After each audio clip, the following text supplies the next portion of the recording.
అప్పుడప్పుడు ఇప్పుడు మీరు ఇంత బాగా నోటీస్ అయ్యి అప్పట్లో మీరు డబ్బింగ్ జానకి గారు అంటే మీరంటే కుళ్ళుకునే వాళ్ళు కొంతమంది ఉంటారు మీ చుట్టుపక్కల, లేనిపోని రూమర్లు స్ప్రెడ్ చేస్తుంటారు. అలాంటిది మీరు ఏమైనా రూమర్ విని నవ్వుకున్నా ఏమైనా ఉన్నాయా? ఎప్పుడు అలాగా 10 మంది మధ్యకి వెళ్ళి పేపర్లో ఎక్కడం లేకపోతే ఇంకో రకంగా అసలు ఎప్పుడు జరగలేదండి. నా విషయంలో నేను చాలా కేర్ఫుల్గా ఉండేదాన్ని. నా ఇల్లు, నా సంసారం, నా పిల్లలు, ఫీల్డ్కి వస్తే అక్కడ వేషం వేసుకోవడం, ఇంటికి వెళ్ళిపోవడం, అంతే. వచ్చింది చేసుకోండి, అంతే. పర్టికులర్ గా మీరు దేన్ని అసలు తీసుకోలేదు. ఇవాళ 10 రూపాయలు ఇస్తే 10 రూపాయలు ఖర్చు పెట్టుకునేదాన్ని, 100 రూపాయలు ఇస్తే 100 రూపాయలు ఖర్చు పెట్టుకునేదాన్ని. నేను తిని నా చుట్టూ ఉన్న వాళ్ళకి, మా వాళ్ళందరికీ ఏదో కాస్త పెట్టి వాళ్ళని. ఇవాళ నేను పెట్టిన వాళ్ళు కుటుంబాలు చాలా మంది ఉన్నారు మా బంధువుల్లోనే. అందరూ హ్యాపీగా ఉన్నారు, పెద్ద పెద్ద పొజిషన్లో ఉన్నారు అందరూ కూడా. అదొకటే తృప్తి. మీ చేతుల మీద జరిగిన పెళ్లిళ్ళు అయితే గానీ అవి కానీ అందరూ చాలా హ్యాపీగా ఉన్నారు, బాగా లీడ్ చేస్తున్నారని. ఇప్పుడు మీ ఫ్యామిలీ నుంచి ఎవరైనా ఇండస్ట్రీలో సెటిల్ అయిన వాళ్ళు పేరు చెప్పి? లేదు లేదు, ఎవ్వరూ లేరు. అప్పుడు మీరే, ఇప్పుడు మీరే. మా పెద్దమ్మాయికి ఉండేది ఒక మ్యూజిక్ డైరెక్టర్ అవుదామని, కీబోర్డ్ ప్లేయర్. చెప్పాను కదా, పరిస్థితుల వల్ల వాడు ఇంకా మొత్తం ఇండస్ట్రీగా రాకుండా డివోషనల్ ఇది చేసుకుంటున్నాడు. చెన్నైలోనే ఉన్నాడు, అక్కడే చేసుకుంటున్నాడు. ప్రస్తుతం డబ్బింగ్, వాయిస్ కూడా బాగుంటుంది, డబ్బింగ్లు చెప్తున్నాడు. ఆ నూపురు సీరియల్ చూస్తే హేమమాలిని గారిది, ఆవిడ పిలిచి నాతో పాటు వచ్చాడు నన్ను తీసుకెళ్ళడానికి కూడా ఆఫీస్కి. బాబు నువ్వు వేస్తావా అంటే వేస్తానండి అన్నాడు. అలా ఒక సాంగ్, ఫుల్ సాంగ్, జట్కా తోలుతూ ఒక సాంగ్ ఒకటి ఆవిడ ఇచ్చింది వాడికి. అలాగా టైం అనేది ఒకటి ఉంటుంది కదా ప్రతి మనిషికి. ఆ టైం వచ్చినప్పుడు దాన్ని మనం ఉపయోగించుకోకపోతే ఏది జరగదు. అలాగా ఒక బ్యాడ్ లక్. నిజంగా మేము అనుకున్నాం వాడు చాలా మంచి పొజిషన్కి వెళతాడని మేము అందరం ఆశించాం. వాడికి ఉండే టాలెంట్, వాడికి ఉండే టాలెంట్ మెయిన్, చాలా టాలెంట్స్ ఉన్నాయి వాడి దగ్గర.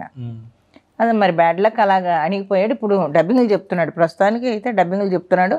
ఈ సాంగ్స్, చర్చలు అంతా పాటలన్నీ చేస్తూ ఉంటాడు. అంతా బాగా రన్ అవుతుంది. అయితే అన్నయ్య చెప్తుంటే విన్నాను, మీరు నిండు సంసారం అనే సినిమాలో ఏదో పెద్ద ప్రమాదం నుంచి బయటపడ్డారంట కదా మమ్మ, ఏంటది? అది షూటింగ్ కోసం అవుట్డోర్ వెళ్ళాం. సాయంత్రం ఒక 4-5 అయిపోతుందో లైట్ పోతుంది. చెట్టు మేంచి దూకి నీళ్ళలో పడి చచ్చిపోవాలి నేను సీను.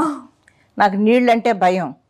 అక్కడేమో మంచి సింహం లాంటి డైరెక్టర్ సిఎస్ రావు గారు, ఆయన చూస్తేనే హడలిపోతారు అందరూ. రెడీ రెడీ రెడీ రెడీ అన్నాడు. పక్కన డూప్కి చెప్పాడు, ఆ అమ్మాయి పడిన వెంటనే నువ్వు టప్పని పట్టుకోవాలి, జాగ్రత్త అని. రామారావు గారు డూప్ వేశాడు ఒక అతను, ఎన్టీ రామారావు గారు డూపు. సరే సరే అన్నాడు. ఇలాగా లైట్ పోతుంది, రెడీ రెడీ రెడీ రెడీ అని ఆయన అరుస్తున్నాడు, టేక్ టేక్ అని. నెమ్మదిగా చెట్టు ఎక్కించారు. బాగా ఇంటికన్నా ఇంకా పెద్దది ఉంది పైన, కింద నీళ్ళు అంటే భయం నాకు. ఇంకా డైరెక్ట్ పైనుంచి మీరు పడిపోవాలి. అవతలేమో ఆయన అరుస్తున్నాడు, ఆయన చూస్తే భయం ఒక పక్కనే. ఇంకా దేవుడా దేవుడా, అందులో రామారావు గారు చెల్లెల క్యారెక్టర్ అది. బాబోయ్ ఏం చేయాలి ఏం చేయాలి ఏం చేయాలి అనుకుని కళ్ళు మూసుకొని దబ్బుని పడిపోయాను. టేక్ అనగానే పడిపోయినా నీళ్ళల్లో. పడ్డం ఏంటి, నీళ్ళు మింగేయడం ఏంటి, ముక్కుల్లోకి చెవుల్లోకి నీళ్ళు వెళ్ళిపోవడం ఏంటి, ఇంకా ఊపిరి ఆడటం లేదు. గబుక్కుని ఆ డూపు దిగి ఎత్తుకొని తీసుకొని వెళ్ళాడు. ఇంకా రోజు ఆ డూపు తిన్నాడు తిట్లు. మేమేం చెప్పాంరా నీకు, ఆవిడ పడిన వెంటనే పట్టుకోమని చెప్పాం కదా, నువ్వెందుకు రేపు ఏదన్నా అయితే ఏంటి, ఎవరు జవాబుదారి అని చెప్పి నాన్న తిట్లు తిట్టారు. తర్వాత ఆయన మళ్ళీ రామారావు గారితో వాహిని స్టూడియోలో సెట్ వేసి హాట్ వాటర్ అంతా పెట్టి అప్పుడు పోసారు. అవునవును, అప్పుడు మొత్తం సర్కిల్ అంతా కూడా అక్కడ ఉన్న చుట్టుపక్కల ఏంటంటే మనకి మీడియా ఎక్కువ ఉండేది కాదు కాబట్టి ఏదైనా ఇంత జరిగితే ఇంకా ఇలా జరిగిందంట, ఇలా జరిగిందంటే ఇలా జరిగింది, ఇలా జరిగిపోయింది. అప్పుడు మీరు ఏంటంటే ఇంకా జానకి గారు లేరు మనకి, డబ్బింగ్ జానకి గారు అని చెప్పి రూమర్ స్ప్రెడ్ చేశారు అందరూ. నాకేంటంటే మా అమ్మ నాన్న ఎవరైతే ఉన్నారో వాళ్ళు చెప్పారు నాకు, సో ఇలాగ ఆవిడ మీద రూమర్స్ అలా స్ప్రెడ్ చేశారని అప్పట్లో. మీకు ఫస్ట్ టైం ఫ్లైట్ ఎక్కారు కదా, అప్పుడు ఎక్స్పీరియన్స్ ఎలా ఉంది? ఫస్ట్ టైం ఫ్లైట్ ఎక్కినప్పుడు కొంచెం భయంగానే ఉంది. అప్పుడేంటి ఇప్పటికీ భయమే నాకు.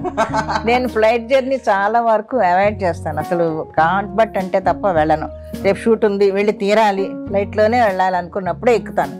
లేదంటే అస్సలు నేను ట్రైన్లో హ్యాపీగా వెళ్తాను, బస్సుల్లో వెళ్ళను. నేను కార్ జర్నీ కూడా చాలా వరకు అసలు వెళ్ళను. నేను ట్రైన్లో అయితే హ్యాపీగా వెళ్తాను. మంచిగా స్లీపరు, అవును, పడుకుని జాయిగా వెళ్ళొచ్చు. ఎటువంటి వామిట్ సెన్సేషన్లు ఇవేమి ఉండవు. అందుకని నీకు ఇప్పుడు అది కూడా భయం వేస్తుంది. ఇవి వచ్చిన తర్వాత ఈ కరోనా వచ్చిన తర్వాత ఏసీలు కూడా ఫుల్ అయిపోతున్నాయి. ఇప్పుడు ఫస్ట్ ఏసీ తీరా అంటే నిన్న నా కొడుకు తీసి క్యాన్సిల్ చేయించాను మన షూటింగ్ కోసం. అవును, మీరు చెన్నై వెళ్ళాలి. క్యాన్సిల్ చేయిస్తే ఇంకా అది తిట్టకుండా తిట్టాడు. అలాగా చాలా భయం. ఫస్ట్ ఎక్కింది నేను ఏడిది నాగేశ్వరరావు గారి సినిమా సీతాకోకచిలుక. అక్కడి నుంచి సప్తపది డబ్బింగ్ చెప్పడానికి చెన్నై రావాలి. అప్పుడే ఆయన త్రివేంద్రంలో నాగేశ్వరరావు గారు ఫ్లైట్ టికెట్ తీసి ఎక్కించారు. నాకు దడ ఎలా ఎక్కాలో తెలియదు, ఎక్కడ కూర్చోవాలో తెలియదు. అది వచ్చింది అప్పుడు అంతా చాక్లెట్లు అవి ఇచ్చేవారు కదా, అవి ఎందుకు ఇస్తున్నారో తెలియదు. ఆ దూది ఒకటి ఇచ్చేవారు, ఈ దూది ఏం చేయాలో తెలియదు. ఇలా అన్నీ ఇలా పట్టుకొని ఇలా కూర్చున్నాను అనమాట. దేవుడా దేవుడా దేవుడా అనుకుంటే అలాగా కరెక్ట్గా జగ్గయ్య గారి మిస్సెస్ ఎక్కారు. వాళ్ళని చూడగానే నాకు కొండంత ధైర్యం వచ్చేసింది. అమ్మ ఉన్నారు కొంచెం పర్వాలేదు అనుకొని ఇంకంతే కళ్ళు మూసుకొని గట్టిగా 1 hour త్రివేంద్రం టు చెన్నై. అదొక పెద్ద ఎక్స్పీరియన్స్. భయం ఇప్పటికే భయంగానే ఉంటది నాకు. ఫస్ట్ ఎక్స్పీరియన్స్ ఎప్పటికి గుర్తుండిపోద్ది. పైనుంచి వెళ్ళినప్పుడు కింద క్లౌడ్స్ చూడడం ఇవన్నీ ఎలా ఉన్నాయి. చూడండి, నేను విండో సైడ్ సీట్ వస్తే నేను కూర్చోను. ఇప్పుడు విండో సైడ్ కూర్చోను. అయితే ఇప్పటికే ఫ్లైట్ ఎక్కితే ఆ విండో సైడే కావాలంటే నేను కూర్చోను. నాకు ఎందుకో అదే చూస్తే కళ్ళు తిరిగినట్టు ఉంటుందని నేను వెళ్ళాను. నేను ఇటు పక్కనే కూర్చుంటాను. అది అందుకని అప్పటి నుంచి ఇప్పటికే ఫ్లైట్ అంటే భయమే. అందులో ఇప్పుడు ఈ కొత్తగా కట్టిన ఎయిర్పోర్ట్ తెగ నడిపించేస్తున్నారు. అవునవును, చాలా అవస్థ అయిపోతుంది. పక్కనే ఉండేది బేగంపేటలో. అస్సలు చాలా నడక ఎక్కువైపోతుంది ఇప్పుడు ఎయిర్పోర్ట్లో. ఇక్కడి నుంచి అక్కడి నుంచి ఇక్కడికి నడిచి వచ్చేటప్పటికి, కారు ఎక్కడానికి బయటకు వచ్చేటప్పటికి చాలరా బాబు ఈ ఫ్లైట్ జర్నీ అనిపిస్తుంది. కాదు, అసలు మీరు ఎన్టీఆర్ గారితో ఏఎన్ఆర్ గారితో బాగా నటించారు. సో ఇద్దరితో కలిపి మీకు ఎవరితో మంచి సాన్నిహిత్యం ఉండేది? నాకు ఎవరితోటి లేదండి. నేను ఎందుకంటే నా పరిధిలో నేనే ఉంటాను. నేను చెప్పాను కదా ముందు, నా పరిధిలో ఒక గిరి గీసుకొని అందులోనే ఉంటాను. ఎవరితో ఎక్కువ క్లోజ్గా ఉండి నిన్నటి నుంచి చూస్తుంది అమ్మాయిని ఎక్కువ అమ్మాయి నీతో ఏమన్నా నేను అలాగే ఉంటాను. నా వర్క్ ఏదో నేను చూసుకుంటాను, వర్క్ అయిపోతారు ఇంటికి వెళ్ళిపోతాను. నా ఇల్లు నా సంసారం తప్ప ఇంకో ఆలోచన ఉండదు నాకు. దీన్ని కూడా మీరు ఒక ప్రొఫెషన్ లాగే తీసుకుంటారు అంతే. మర్యాద ఒక ఇప్పుడు వారంటే రామారావు గారు ఎప్పుడు కూడా రెండమ్మ ఏంటమ్మా అని చాలా గౌరవంగా మర్యాదగా పిలిచేవారు. ఈయన కొంచెం ఏంటంటే జోవియల్గా ఉండి జోకులు వేస్తారు అంతే తేడా తప్ప ఎవరితో అసలు ఎక్కువ క్లోజ్ అనేది లేదు నాకు. ఇద్దరంటే భయం భక్తి 2 ఉన్నాయి.